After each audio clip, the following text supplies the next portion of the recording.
Well, right. Good afternoon, everybody, and welcome to a new webinar organized by the Academic Chair for the Sustainable Development of the Metaverse of the University of Alicante.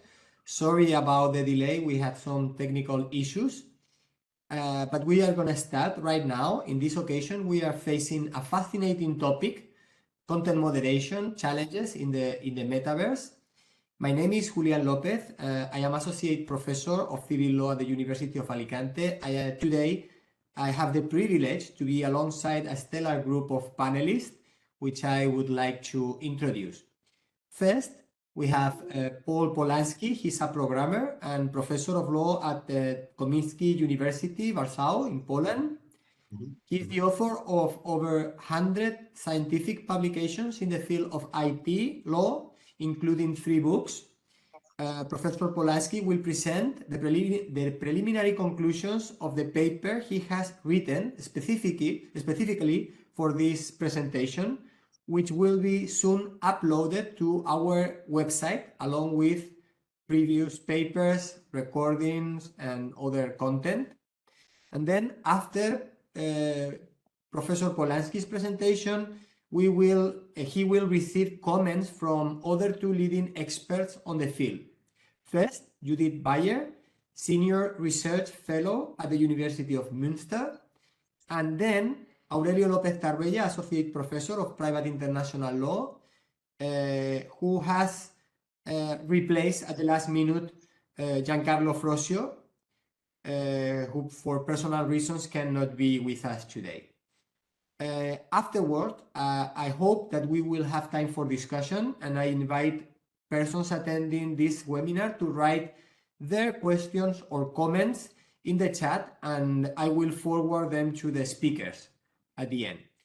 Well, with no further ado, I will leave the floor to Paul Polanski to present the main conclusions of his paper on content moderation in the Metaverse. Paul? Right. Thank you, Julián. Good afternoon, everyone. I hope you can hear me. I hope you can see the presentation. Is everything correct? Yes, perfect. Excellent. So let's start the topic. I'll have roughly half an hour to cover one of the most challenging and broad topics that you can encounter, namely fighting illegal and harmful content in the world of Metaverse. So let's start. The presentation will be structured in such a way that first I'll give you an overview of content moderation challenges, of course a selection of key challenges. Then we will look at principles related to online content regulation. So we'll primarily look at Digital Services Act and what does it bring to the table, but we'll also review legislation, especially the EU legislation pertaining to fighting harmful content. And the last part of the presentation will deal with legal uncertainties that are already visible in the Digital Services Act, namely what constitutes illegal content, what constitutes harmful content, and especially whom to send a notice of illegal content to, or basically what is a hosting service provider, how is that different from online services, and how this whole architecture that was enacted in DCA actually fit into the world of Metaverse. So without further ado, let's start.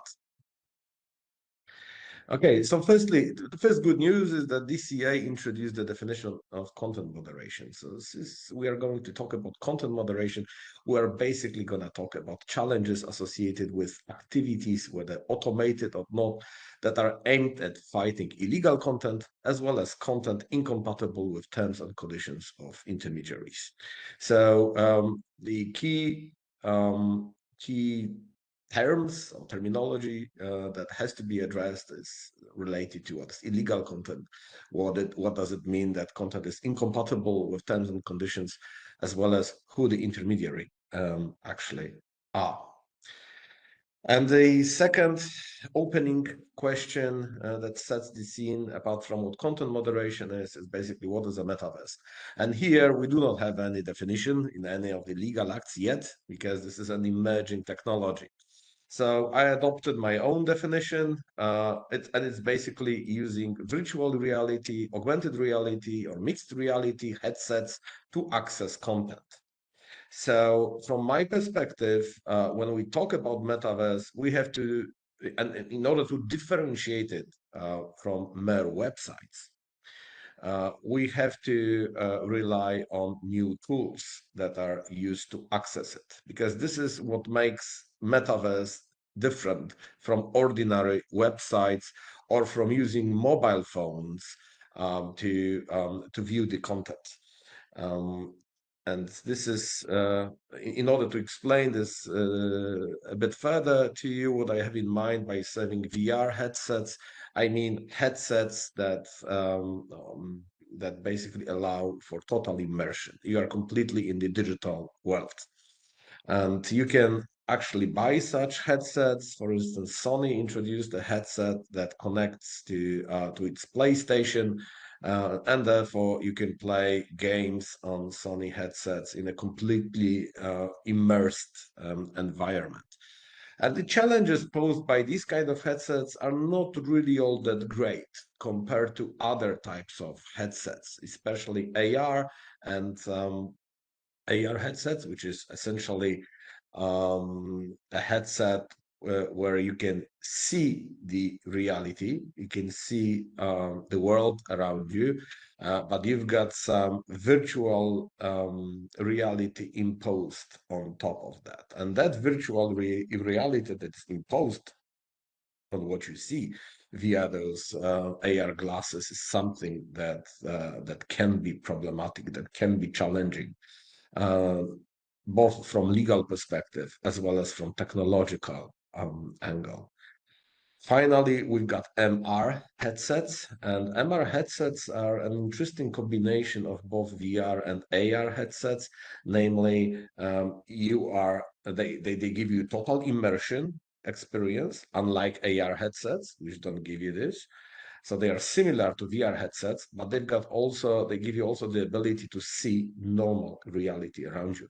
So basically, it boils down to attaching cameras to such headsets.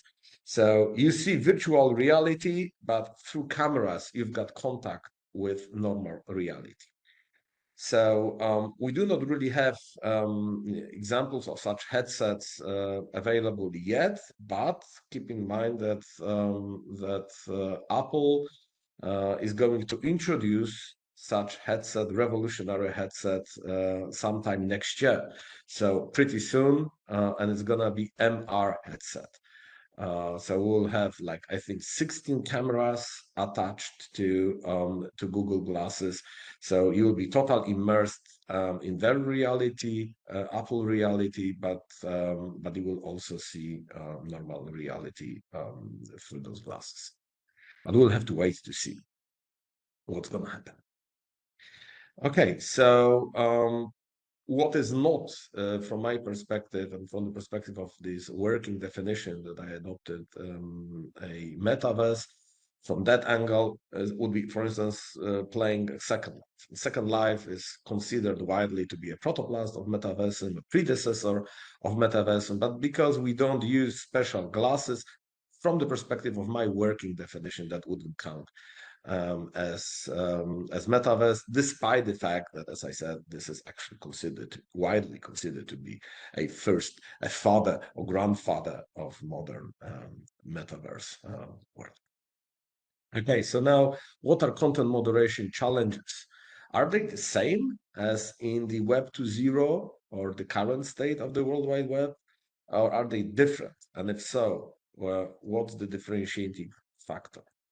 Well, to start with, I think it's worth observing that this is an evolving technology. So this is not a technology that we all know basically how it works, like we know with web browsers and mobile phones, etc.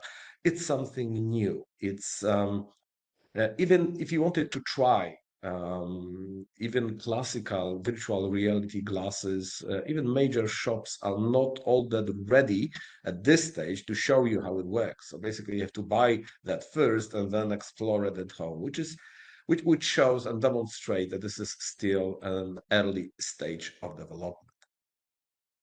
So there is no mass adoption yet, but the breakthrough can come at any moment. And technologists and computer scientists are working on new technologies, such as spatial computing, which is crucial from the perspective of that technology, because you will be surrounded by a 3D world. And this is, again, something that differentiates our Web 2.0, the current state of the World Wide Web and mobile computing from Metaverse. And there are standards being developed like WebXR, OpenXR, and a number of other standards that will enable and actually already play a crucial role with respect to this technology. So having said that, what will be the challenges? Well, in the world of Metaverse, it looks like the AI-generated content will play an even more important role than in the current state of affairs. So currently, websites or platforms like YouTube or Facebook, they do not rely to a large degree on AI-generated content. This is going to change with respect to Metaverse. AI will be an empowering technology. So we will see avatars that will be generated thanks to AI. By the way, Apple already promised next year with the introduction of new glasses that you will be able to create an avatar of yourself just by turning around the glasses and recording yourself. So it will be a 3D avatar of yourself that you will be able to use in such environments. So clearly, there will be a lot more AI-generated content, and this will introduce issues, of course, such as deepfake avatars or deepfake content in general, which is already a huge challenge. AI-generated content will also bring plethora of issues related to copyright law. I mean, we already have legal cases in the US dealing with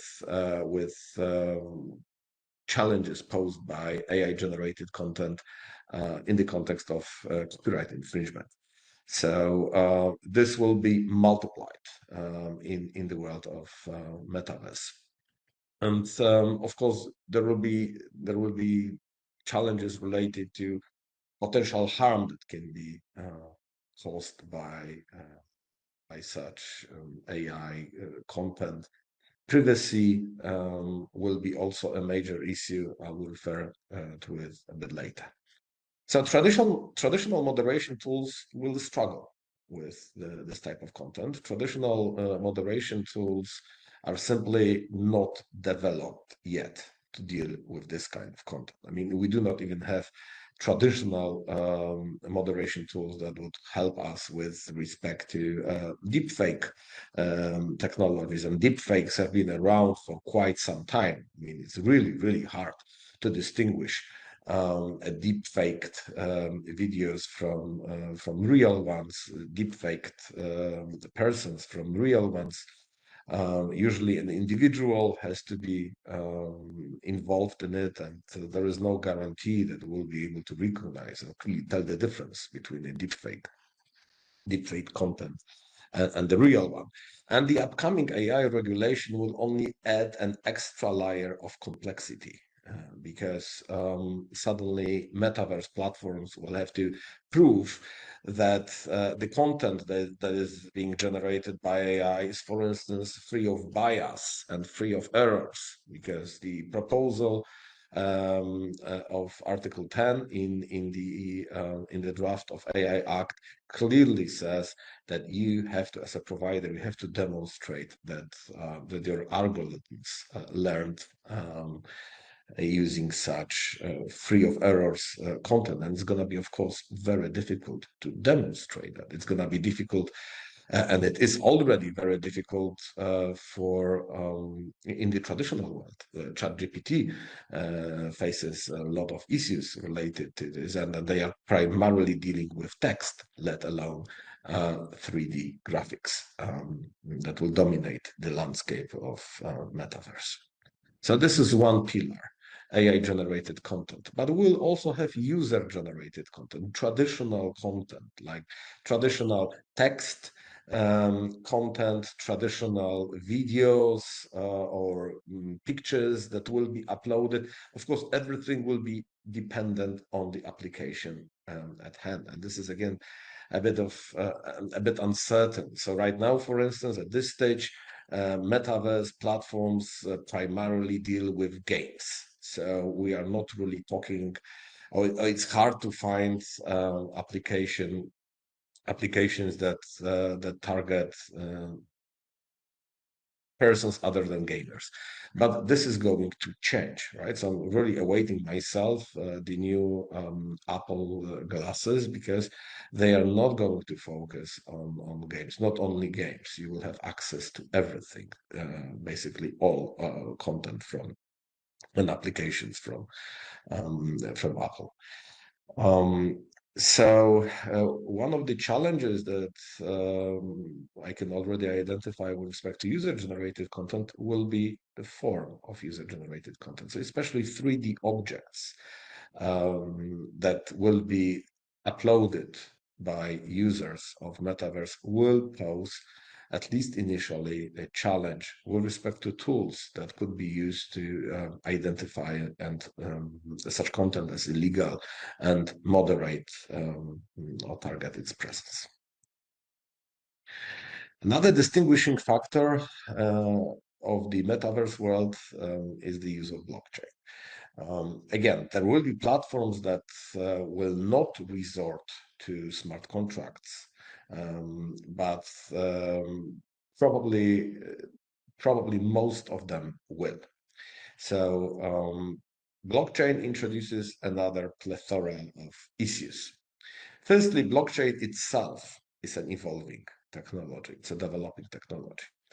Smart contracts are also a developing technology, right? So today, smart contracts run primarily, not only, but primarily on Ethereum networks. There are some other networks where you can also program smart contracts, but Ethereum is the dominant player.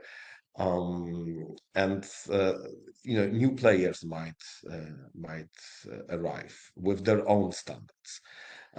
From the perspective of content moderation, one of the biggest challenges is that the essence of blockchain-based transactions is that they are immutable. So imagine what's going to happen if illegal content is going to be recorded on blockchain, and you won't be able to remove it, because this is the essence of blockchain networks. So it will be permanently stored on Web 3.0 type networks. This is going to create challenges not only with respect to illegal content, but also with respect to, for instance, personal data that can be stored legally, but a data subject may at any moment in time say, I want my data, personal data, to be forgotten. And what's going to happen then? I mean, you want to have your data removed, and it cannot be removed because it's going to be stored permanently on the blockchain network. So we need more research into this topic, how to go around it, and platforms. Metaverse platforms will have to find a way around it. So, for instance, those transactions will be stored. Data may be stored, but there will be some blockages, software blockades that will be superimposed on such transactions, on such data, and they will be very hard to actually dig them out and show to the rest of the world. So we'll have to, a community of computer scientists scientists will have to find these kind of ways around this problem. And of course, there will be many other issues related to acquisition of illegal goods or fraudulent transactions that also fall under the umbrella of moderation of illegal contents.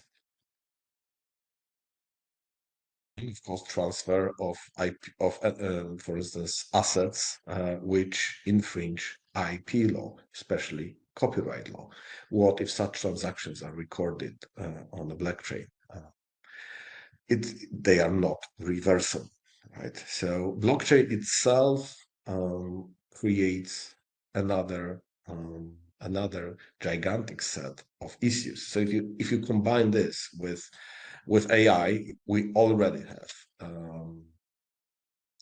enormous amount of problems, and add on top of that the 3D characteristics of the metaverse world. And then you see how does it differ from the current state of the digital revolution, where we primarily read the contents through screens using mouse and keyboard, as opposed to glasses that afford 3D total immersion experience. So these interfaces, these glasses, become a serious challenge in itself. So it's a serious challenge for producers, because they have to, for instance, they are obliged by the DCI to create them in such a way that user interface will be easy to use. For instance, how are we going to address the requirement of the DCIA, of the Digital Services Act, to introduce the notice and action mechanism using such glasses? I mean, these interfaces have to be easy to use. So you should be able to basically somehow report the illegal content using such glasses. And this is an obligation that metaverse providers will have to conform to. And we've got a very limited real estate on such glasses, so clearly this is going to be a challenge. DCA clearly prohibits also deceptive or manipulative interfaces, so you won't be able to hide this kind of functionality deep down. Otherwise, you may face a challenge as a producer of glasses that you created deceptive or manipulative interfaces. Also, you will have to or producers of such glasses will have to deal with obligation with respect to identification of advertising content, its sponsor and payer and other information. How are they going to do this within a very limited real estate of such glasses, like AR glasses that you see over here? Well, this is going to be a real challenge. I mean, if you clutter this interface, on the other hand, people may not use it and buy it because it's going to be simply not user-friendly. So this is a tricky area. And the DSA actually is the first act that explicitly deals with legal aspects of user interfaces. We didn't have any regulation in the past that touched upon this area. Privacy concerns. This is another mountain of problems.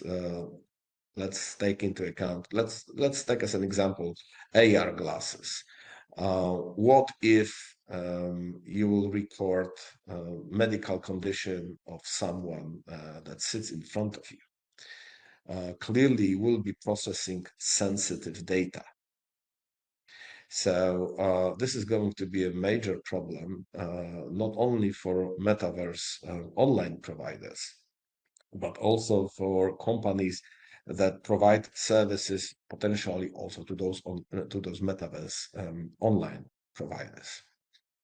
How are we going to ensure, for instance, privacy by design, privacy by default, or even the right to data portability, where, for instance, at least as of today, for instance, Sony VR glasses are not compatible with other platforms, right? Meta, for instance, is connected its content to Steam engine, but you can't do this with Sony. So how to achieve data portability and the right to data portability, having already practices that seem to be incompatible with the new obligations embedded in the GDPR and unknown in the previous directive 95/46.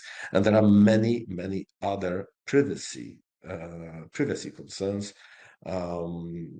also related to security, right, which is a kind of standard, but also technologies such as cookies and equivalent technologies that allow companies see what individual users are actually doing, right? So cookies in the web 1.0 and 2.0 world are the primary mechanism of learning what the user is actually doing. And we don't have e-privacy regulation yet, but sooner or later we will have new challenges related to, for instance, gathering data from eye movement of people who will be using such glasses. Again, I'll refer to promises of Apple with respect to their newest glasses.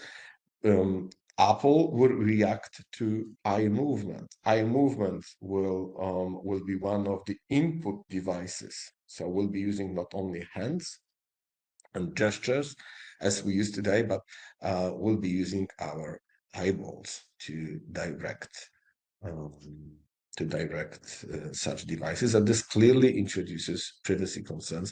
Maybe we will have to revisit what sensitive data or special categories of data are, and what are the limitations, what are the how to interpret actually this prohibition of processing special categories of data in the light of these revolutionary technologies that are ahead of us. This is not the end of the story.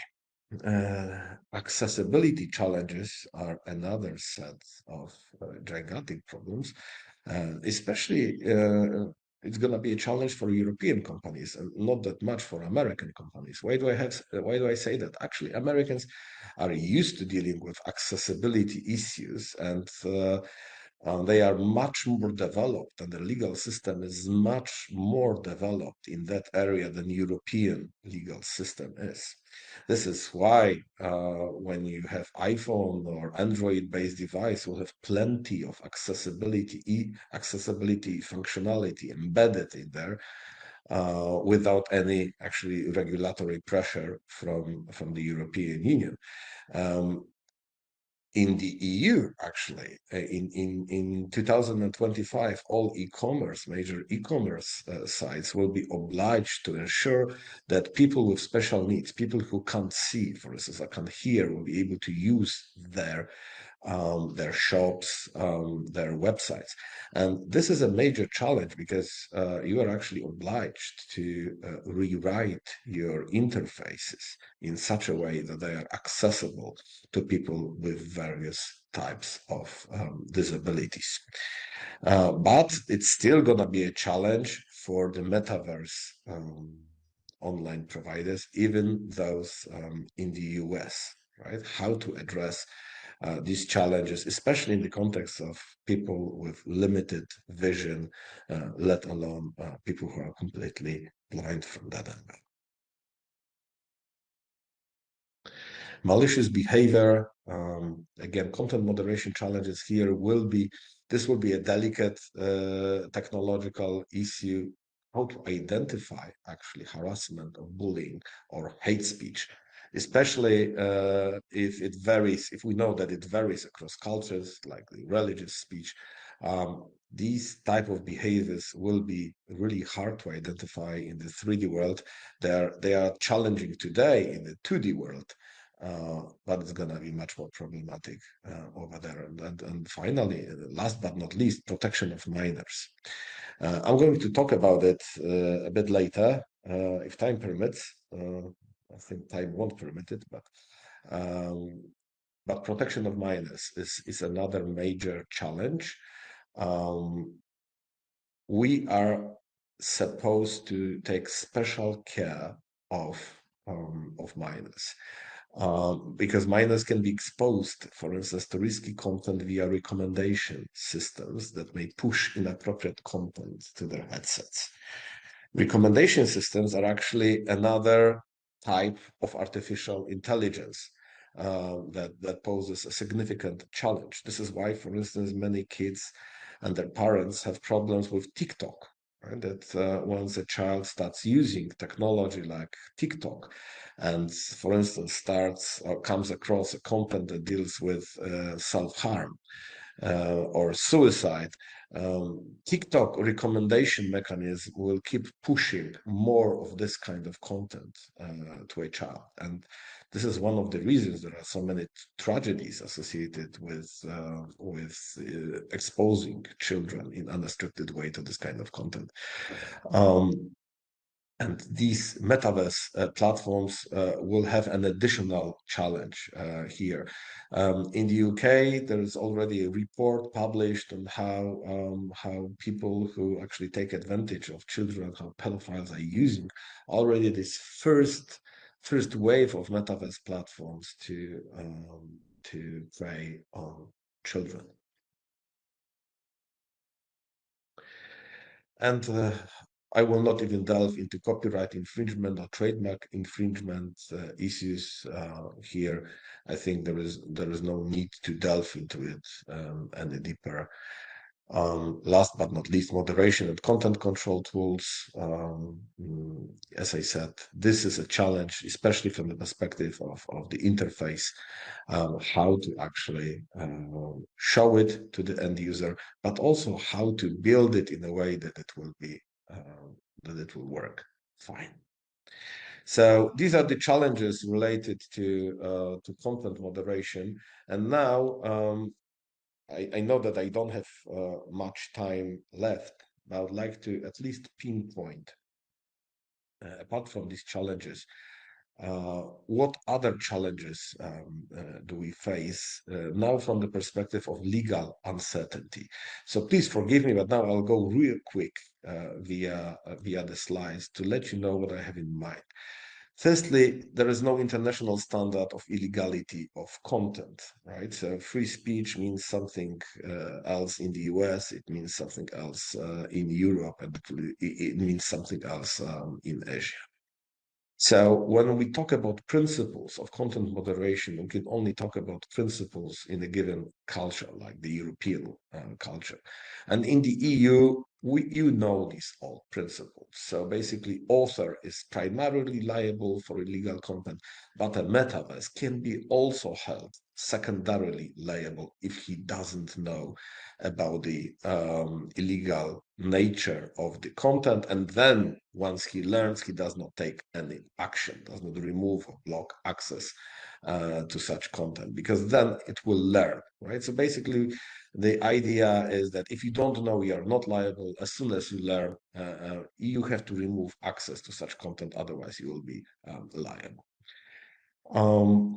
And on top of these old principles, there is a plethora of new principles that emerge, like Good Samaritan rule, like obligation to develop intuitive interfaces, and so on, and especially notice and action mechanism, which is going to be introduced, and is already introduced in Articles 16 and 17 of the DCA.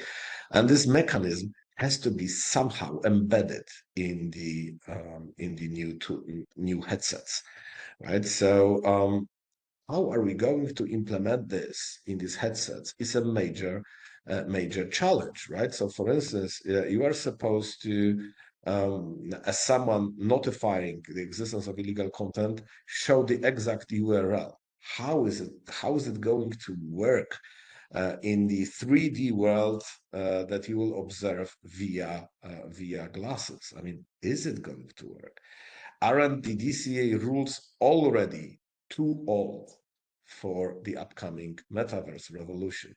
Aren't we talking here about Web 2.0 world? I think we are talking about the Web 2.0 world. So this is a major, to me at least, a major legal uncertainty that the notice mechanism is already kind of written in using the language of old technologies that will not be easily transferable to the world of 3D objects.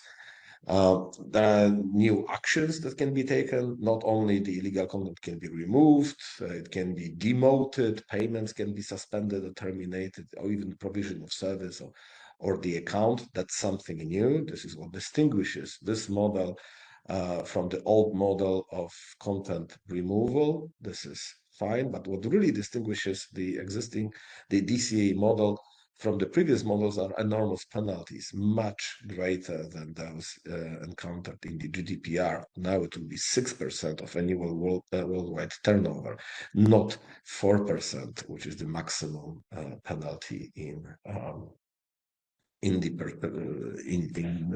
GDPR. So there are other legal uncertainties that I will really briefly go through.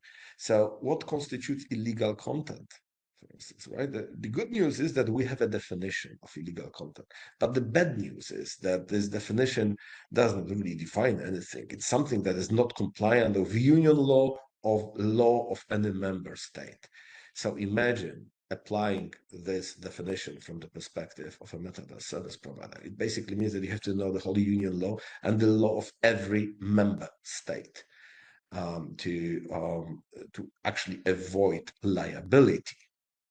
Right? Because metaverse service provider will not be liable only with respect to content that is marked as illegal.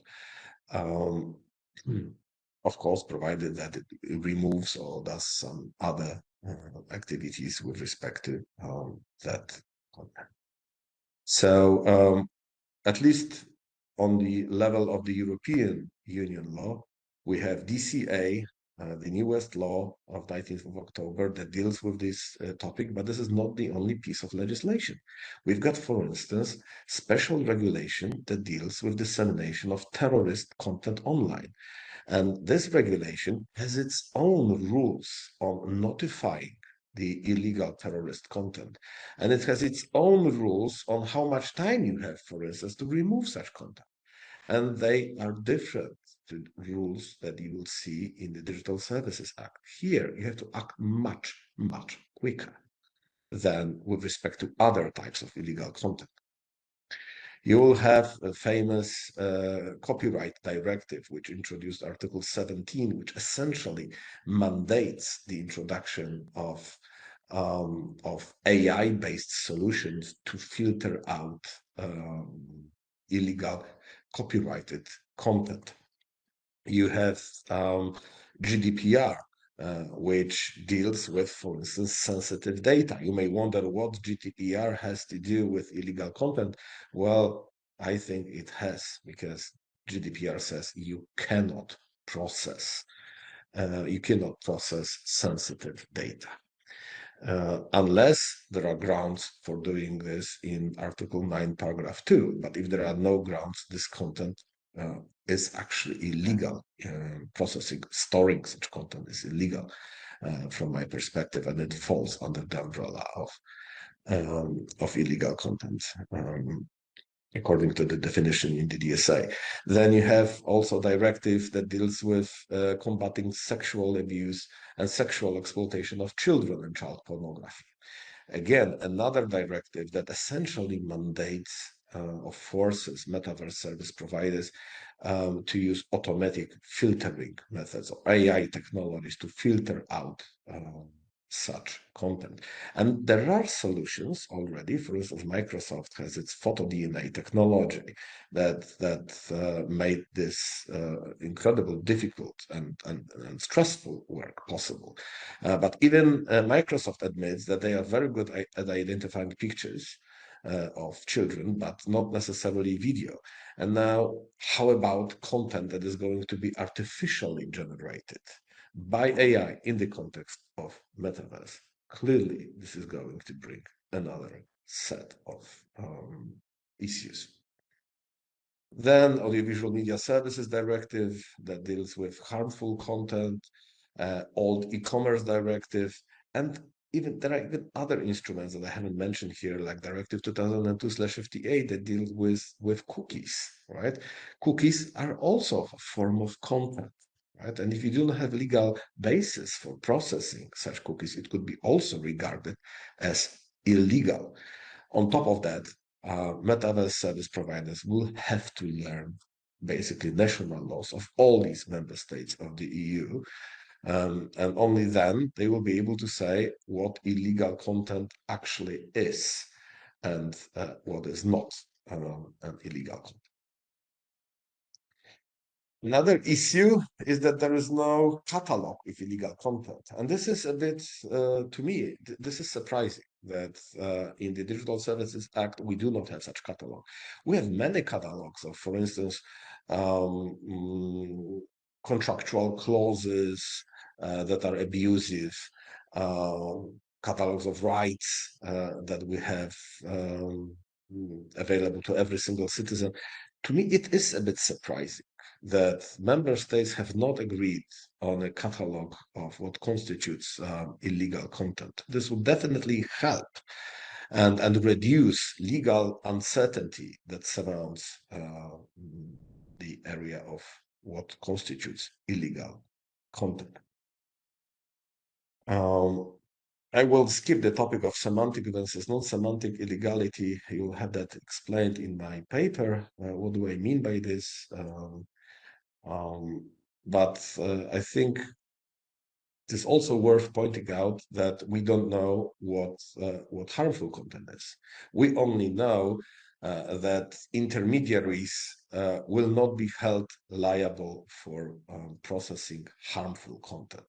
Right? So here, actually, it's good from their perspective. They will be able to set what they consider harmful in their own terms and conditions.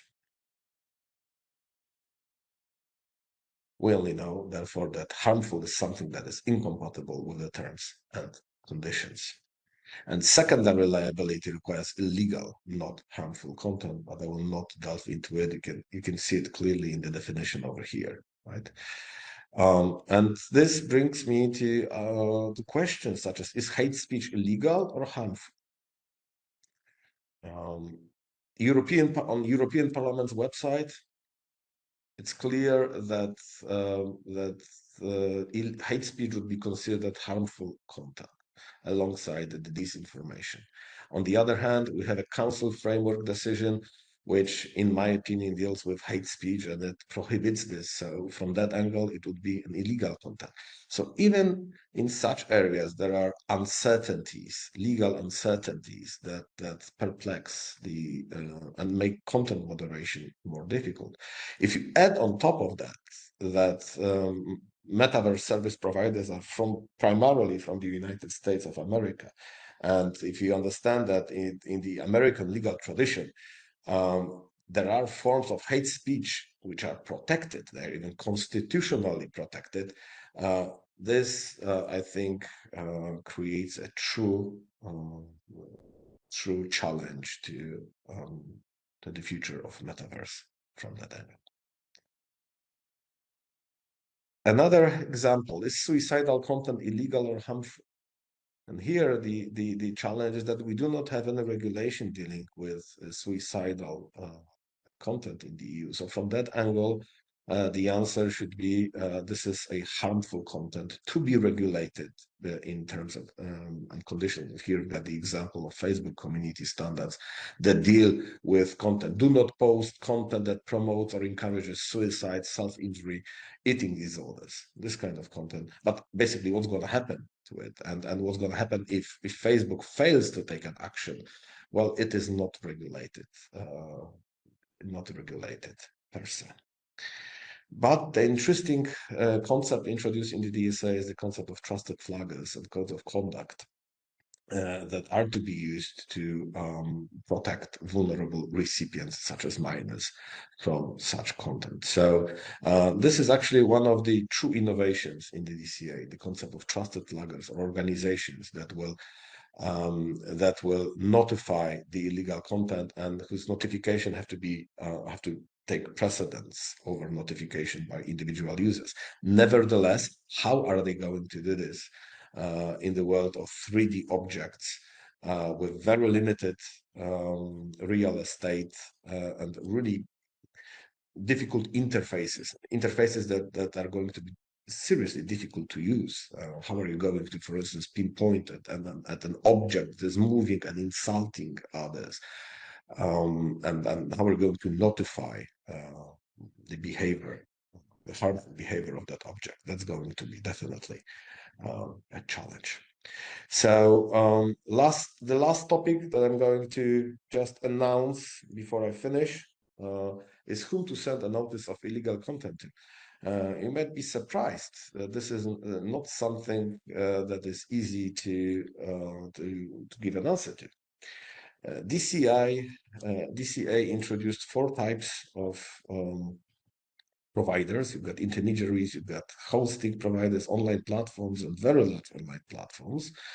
And DCI essentially imposed different levels of obligations, different obligation sets to these 4 types of online service providers or metaverse service providers from our perspective.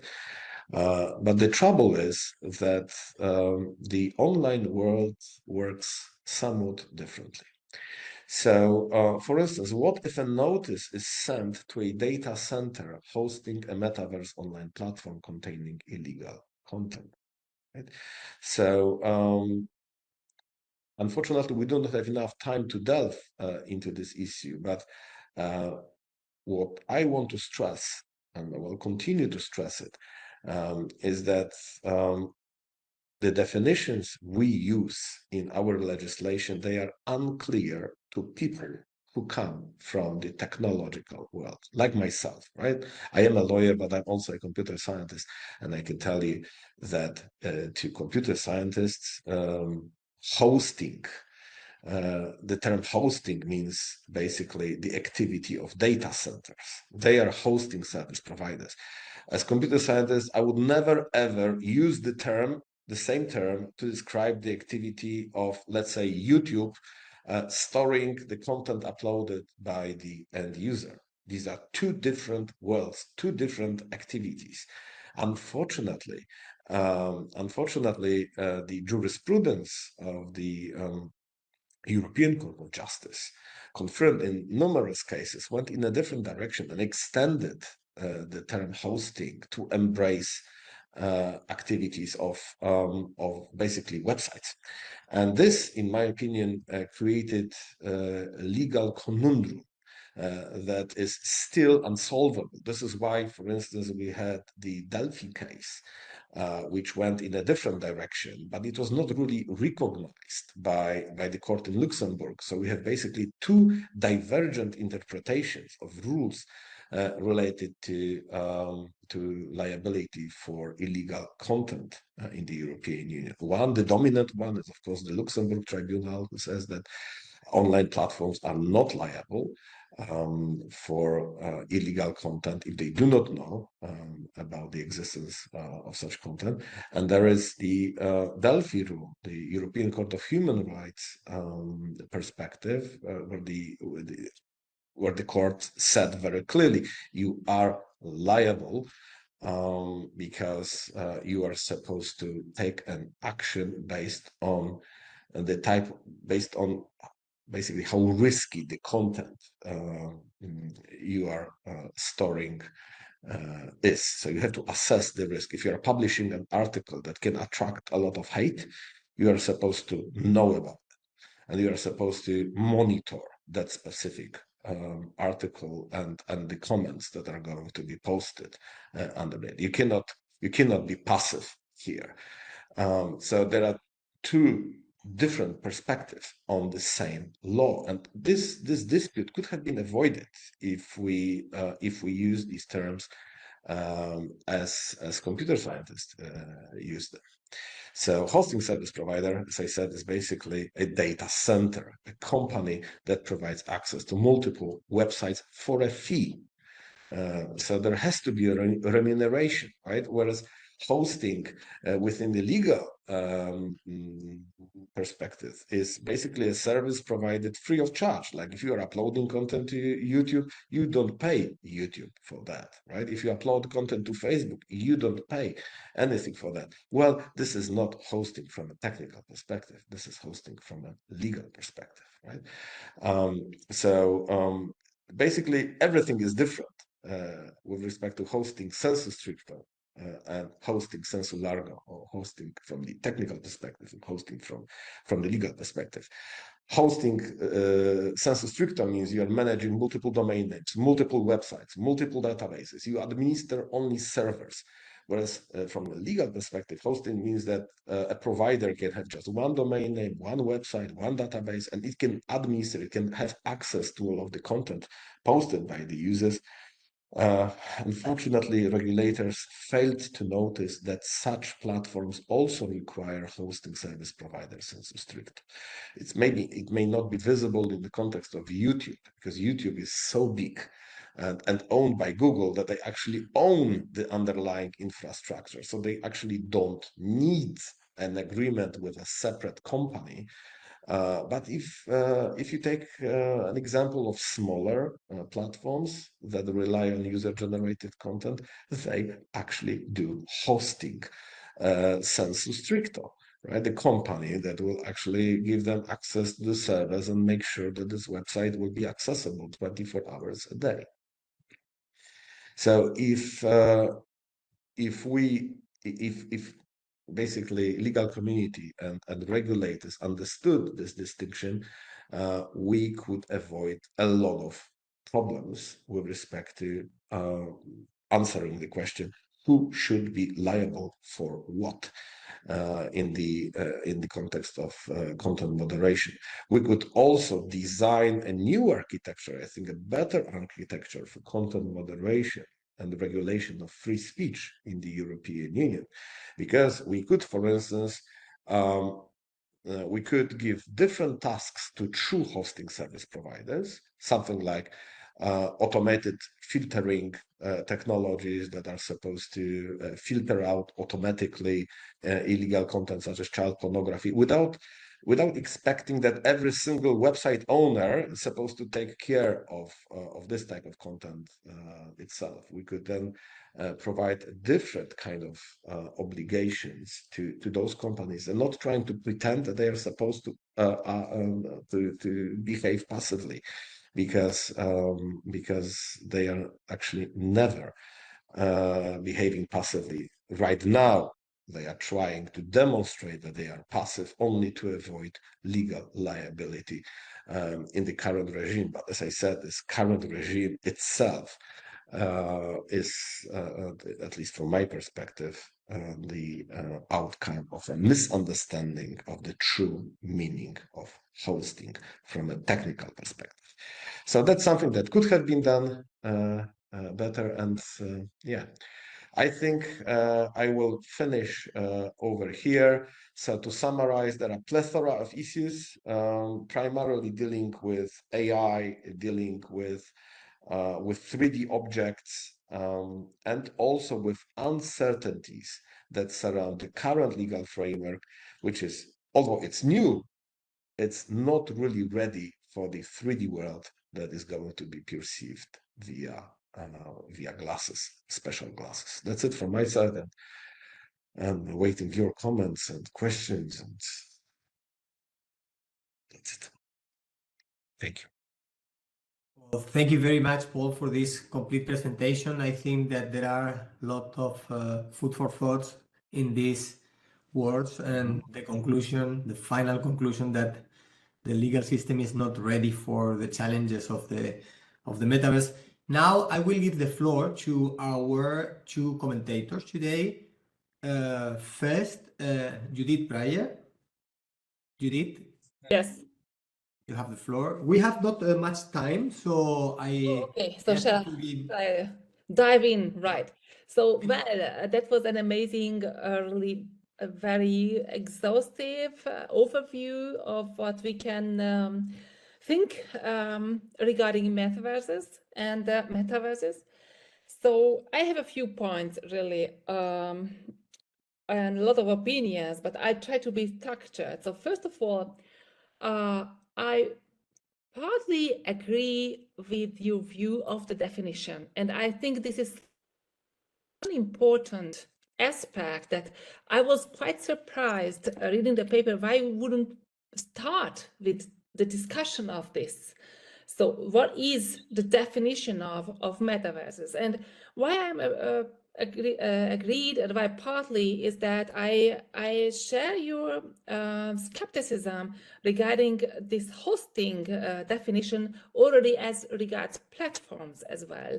So you may have come across a paper of mine from a couple of years ago where it didn't get a big publicity, really. I argued that platforms should receive a separate new category, a new definition, because the service that they do is very specific. It is basically the facilitation of communication. They are organizing, reorganizing, and governing the communication of others, of third persons.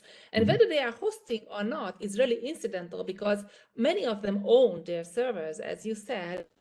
And when we had a discussion about that earlier, I was told that most of them own these servers, but that the various services that they provide can be dealt with differently. But in any case, I think the legislator wanted to simplify the law by pushing platforms into the e-commerce directive structure, basically squeezing it into this structure of the three levels. There were the carriers, the hosting providers, and the content providers. And I think that platforms would have fit in as a fourth level between hosting providers and content providers by facilitating the service. Now, so we are, I think, in agreement at that point, but I don't really see why metaverses would be so similar to platforms. So I think they are again different, and ideally these should receive a fifth definition. But here, of course, we are still in the darkness about what exactly metaverses do. What exactly is the activity that will happen in those spaces? So I definitely think that our terms have to be reconsidered, because exactly as you say, posts and comments might be understood as being hosted in a way, because they are content. When they are posted, they stay on the server, they are accessible there. But in the metaverse, I guess we are dealing with behaviors, with vanishing movement of digital signs, which translate into social behaviors of people, but they are ephemeric, so they don't stay. I mean, maybe technically they somehow are traces of the behavior, but this is also important from the perspective of law enforcement regarding the illegal behavior. And I wouldn't even call it content. I'm not sure it can be content if there are two actors, two avatars, and one acts violently against the other avatar. Would we call that content? I would call that behavior, and I really don't know how that can be tackled by law, because of the many aspects that are new in this situation. And whether, so to get back to the first question, whether they are really hosted, these actions in the metaverse. Maybe avatars are hosted, so that's something that you upload and then it's there, the information, but also they can be changed anytime. The other part of the definition is that platforms, according to DSA, disseminate content to the public, stores and disseminates content to the public. Whether this would apply to metaverse, I'm a bit skeptical, because whether metaverses are public in the first place, I'm not sure that they will be public. It rather looks like they will be walled gardens. But yeah, this can change. And whether disseminating the information, I don't know if we can really use this term to what is happening there. The second point is what I already touched upon. I think harmful and illegal content will be even more difficult to tackle and to control in the metaverses, partly because of what I just described, this ephemeral nature of the behavior, and because it's basically about controlling the behavior of users which is similar also in the platforms, but as said, this is more spontaneous and less stable in the metaverse, and how users act with each other, how they might harm each other's avatars. But just to add to this insecurity, there might also be AI generated actors, avatars, so that when we have chatbots on Twitter, we could have bot-generated avatars in a metaverse who, if you are in a metaverse, you are not aware whether the user behind the avatar is an AI or is a human person. Now, consider what legal consequences this can have and how it can be controlled, whether it can be traced back who the real user is, or in another way, whether that could also be a service to provide AI-generated avatars for the purpose of being abused by other users. I can well imagine that this could be a service in metaverses, which again raises a new ethical dilemma, which is, I think, also there in the case of humanoid robots, that abuse of such creatures, whether it should be illegal, or should we say, oh, if you buy a robot, you can do whatever with it. You can it or destroy it or torture it. I am not saying more examples, but I'm sure that you can guess. And so the same can happen in the metaverse with the avatars, and they can be figures of minor individuals, just figures, and then the user can be an AI bot. So no human is harmed in the process, but whether we would say that this is okay, an acceptable commercial service, that's a new legal question. And I think that this is also a social risk, a psychological dilemma that has to be dealt with. Even if that leads us to a consensual game in walled gardens. So yeah, how to tackle this? I think that lawyers, I'm sure this is a commonplace, that so that it's not legislative policy which will show the way, because I'm sure that if there will be metaverses at all in practice, then those providers will have to figure out the way that they really, that like in the case of the DSA, the providers, the platforms came up with this diverse set of actions beyond removal and blocking, that, for example, demonetization or up-ranking, down-ranking, and like they were the ideas of platforms, and then they were incorporated into the law. Yes, there was a point which I didn't quite get, why you express your worry about the medical information. It's truly, I didn't quite get the context, because in that manner, I imagine metaverses as a privacy protecting field because of the selected identities. So basically, the users have the power to define their identity optionally.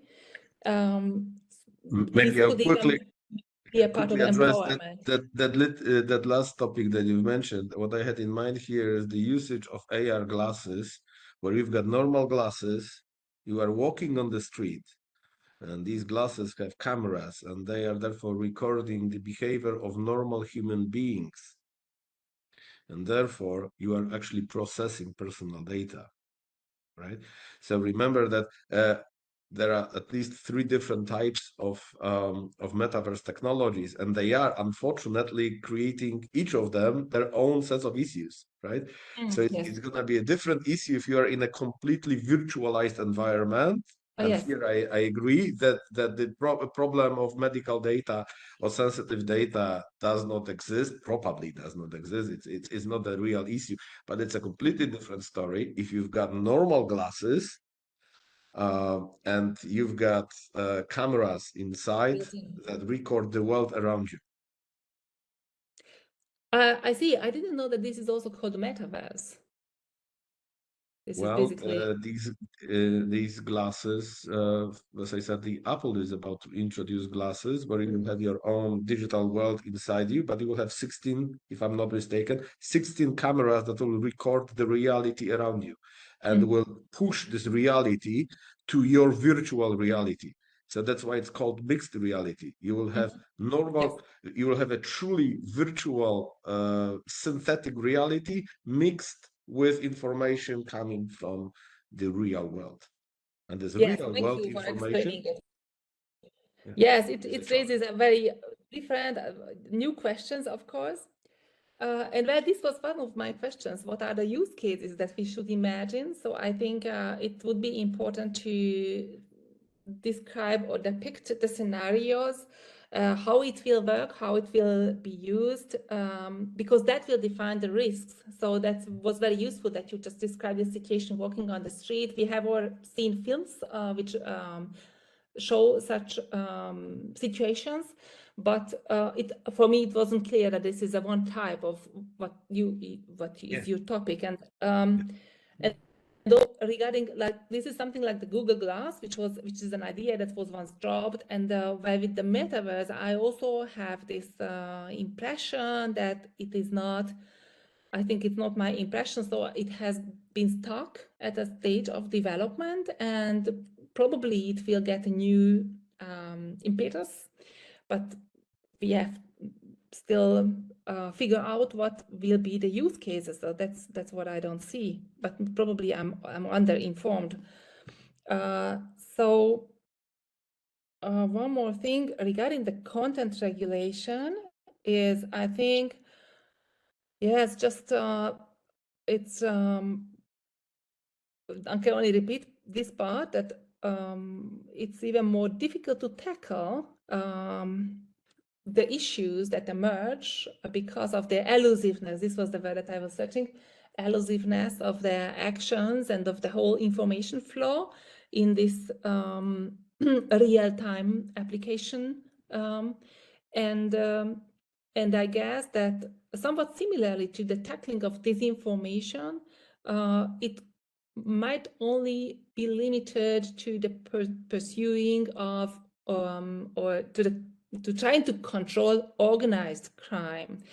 So, for example, abuse or illegal behavior coordinated by bots, and the strategic use of AI or coordinated actions simultaneously by malicious users or malicious actors. So this might be regulated and censored. That I can imagine that, but that the individual user behaviors could be kept under control. I highly doubt that, as it is also in the platforms already, but it might be even more difficult. And yes, your question regarding the meaning of illegal content was very justified, because in the UK, the word illegal means something else than in the EU. And then, yeah, the laws can also, so the DSA's definition is currently, I think, quite difficult. So it really means a lot of difficulty. There is also the possibility when content is against the terms of services of the provider. So that's probably the first way of regulating behavior and content issues in the metaverse as well. And just an example, that there used to be also, or there still is, this watershed regulation for television, that some information, yes, because there was a point in your paper, and I didn't remember that you coming back to it now in the presentation, but your paper was saying something that some information might be lawful in one context and illegal in another context. And like the television regulation is dealing with this issue this way, that there is a watershed, something is legal until or illegal until 9 o'clock, but legal after 9 in the evening. Okay, I think I will stop here because the rest what I have is less structured. So these are my main observations, and I'm looking forward to the discussion and to the other comments. So do we have the other comments? Yeah, I didn't quite. No, there is no comments on the chat. so far, but I will give the floor because we are running out of time, and I will give the floor to Aurelio López to comment on the presentation of Professor Polanski. Aurelio. Thanks very much, Julian. As you know, I was not supposed to act as a discussant, but I'm substituting Giancarlo FROSIO, and unfortunately, he had an emergency and could not join us for the webinar. I'll be very short. First of all, I enjoyed a lot the presentation. Congratulations, Paul. I think you have a very nice paper on the way. I have to say that I was more attracted for the first part, because in that part you raised questions that are specific to the metaverse, while the second part, I can see the relevance, but there are more general questions. For instance, the discussion about illegal or harmful content is something that can be raised in metaverse scenarios, or in social networks, or in websites in general. So that's why I think that the first part provides a more focused knowledge in that field of metaverses. One thing that I will underline is something that I had not realized, and you have raised it very, very adequately, and is the impact of the AI Act. Certainly, we need to take into account the obligation, well, not we, I mean providers, metaverse, AI providers in metaverse will need to take into account those requirements as far as they are qualified as high risk. That this is the question, in which cases they will be considered high risk. And another requirement that are important in the AI Act are the transparency requirements. For instance, in order to fight against deepfakes or AI-powered avatars, that needs to be identified as an AI-powered avatar and not as an avatar representing another person. That is going to be important. And I would like to ask you about what I consider another challenge of metaverses, and is the following. When in websites, a service provider has the possibility to have different versions of the websites for different countries. Therefore, if a content is illegal in one country, you can just delete the content in that version of the website and keep the content in the other versions of the website. But in my opinion, this is not going to be possible in virtual worlds, because virtual worlds, probably this is a technical question, and you are the right person to answer probably. Virtual worlds are going to be unique. I don't know if there is going to be the possibility to have different versions of virtual worlds depending on the country where you are accessing the virtual world. If this is so, I would consider that as another challenge that is specific to the metaverse when we are dealing with content and behavior moderation in the metaverse. These are the few comments that I had. Thanks a lot. Yeah. Paul. Thanks, Judith and Aurelio, for the comments and questions. Well, I think that one of the biggest challenges with respect to making this presentation and writing the paper is the fact that we still don't know what this metaverse thing is all about. This is, I think, the beginning of the issues, because if we are talking about Web 2.0 content, we do really know where the problem is, right? And we know where the challenges lie. And here, for instance, from what Judith said, right? Sometimes most of us, I think, imagine this metaverse world as a completely 3D generated world by computers, right? By AI, with our avatars walking in there. So we are like completely immersed in the new virtual reality. But I think what is much more promising is not that disconnected world, virtual world, accessible via VR headset. But what is much more promising is the AI world, the world of augmented reality, where you are not disconnected from the real world. You are part and parcel of the real world, but you get info that is AI generated, non-AI generated. You know, you really lived in two realities at once. You don't have to, pick mobile phone, look for a mobile phone in your pocket just to learn about important news. It all gets superimposed on you. Like, you'll be even more addicted to this digital reality than we are today. And I think this probably will be a leap forward. And I think Judith mentioned Google Glass project, right? Which got abandoned. I think it got abandoned just because of data protection issues, right? And trade secrets. So I think that's why I've mentioned that this is still an issue. The fact that Google abandoned this project because it feared that employees will be able to record talks with their colleagues, reveal secrets, trade secrets, or record others, that's one thing, but it was Google. I know that there are already companies that are trying to put such products on the market, and the question is, to what extent will they offer protection from processing such data without user knowledge or consent? So here, the transparency issue becomes a huge problem. I think we will need, and we will be going back to these discussions year after year as soon as we learn more about in which direction companies will go with respect to metaverse.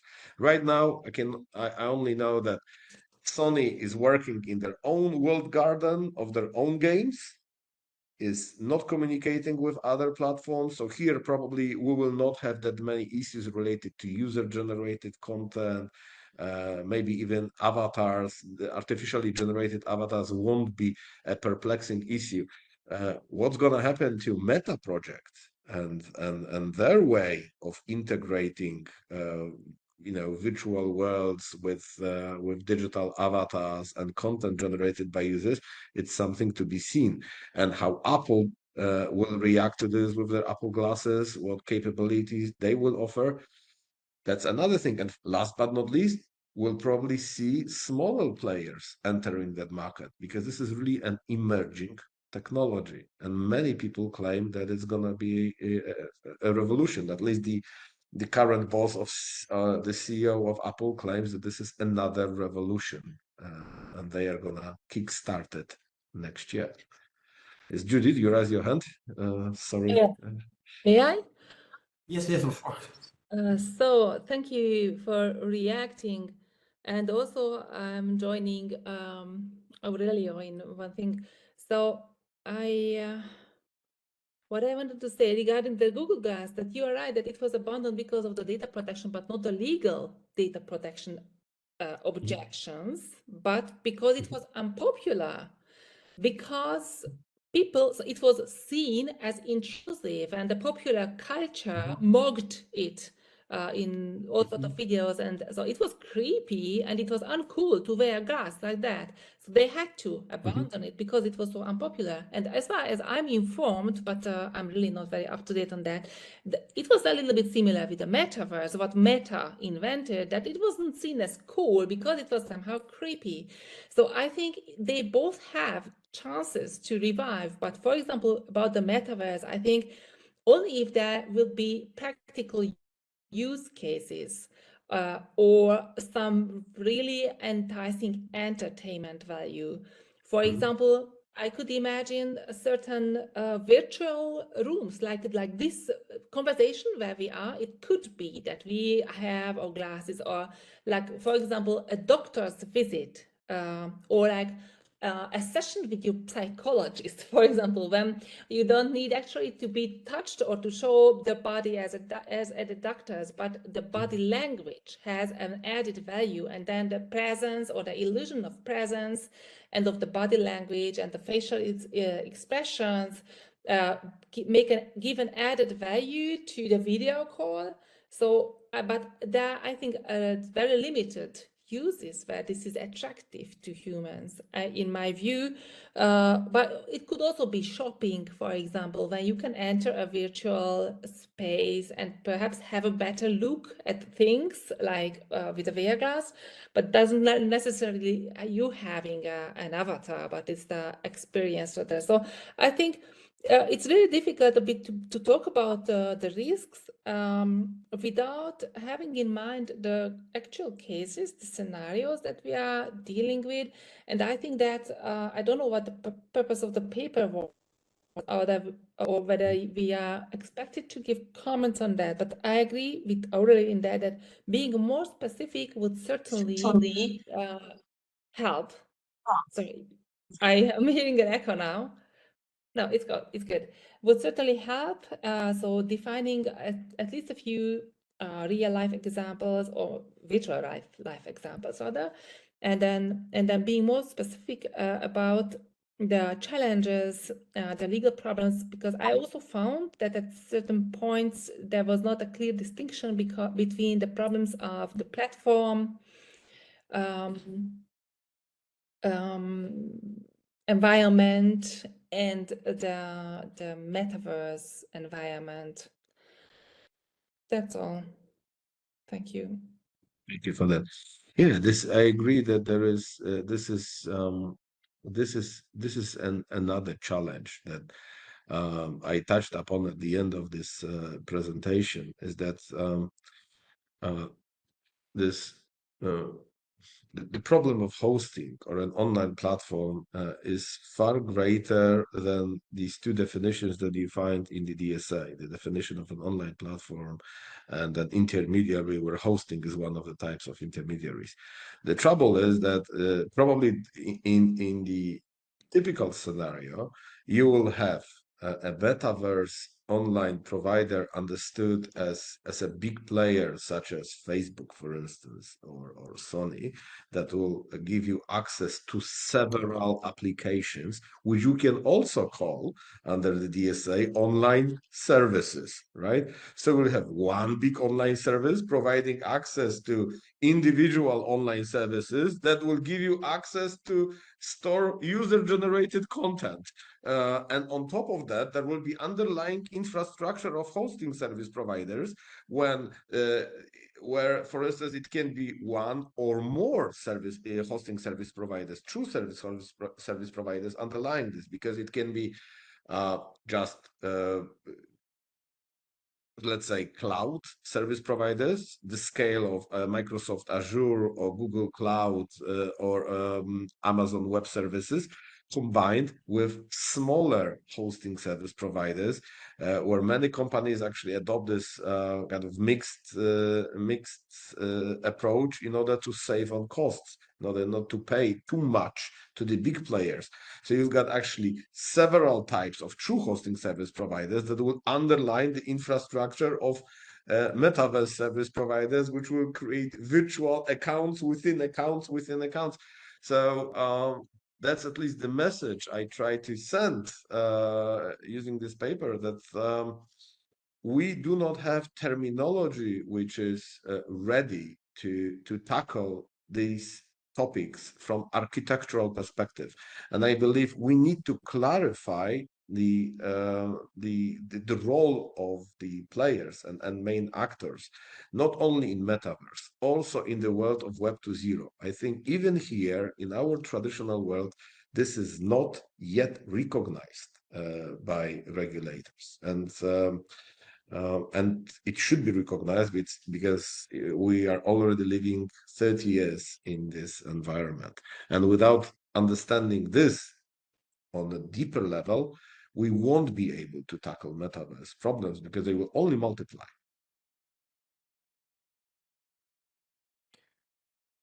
Oh, thank you. I I don't know if you want to add something, but if not, I should finish this lively conversation. And but before wrapping up, I would like to thank again our three speakers today, Paul, Judith, Aurelio. Thank you very much.